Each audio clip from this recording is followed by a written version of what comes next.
The other day, Central Park was kind of out of the question, and I needed to find somewhere else to ride my bike. And I spotted Roosevelt Island, which I had been meaning to check out. Because I'm a nerd and like to share the things that I discover, I thought I would walk everybody through this cool loop. And by cool, it's a box. But anyway, this corner is kind of the start of the crit square.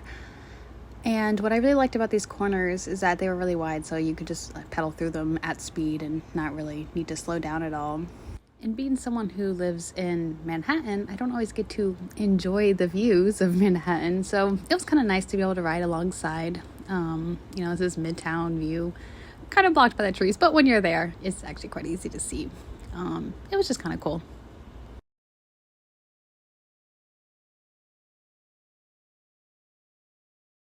So this turn coming up actually has a little bit of an incline, I think like 1.5%, but it's a little deceptive, and you have to be careful when you make this turn because you want to shave off that edge, but there are buses there.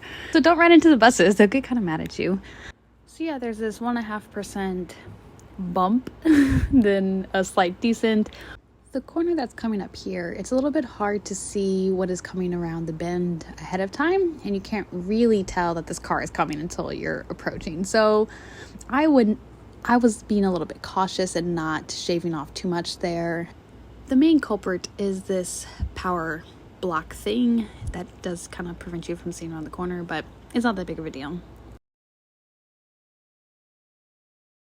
So the speed bump that is coming up here, I was kind of testing my bike handling skills and seeing if I could squeeze in this tiny little space between the bump and the drain, which I was able to every time, but it was kind of fun. It was like a game.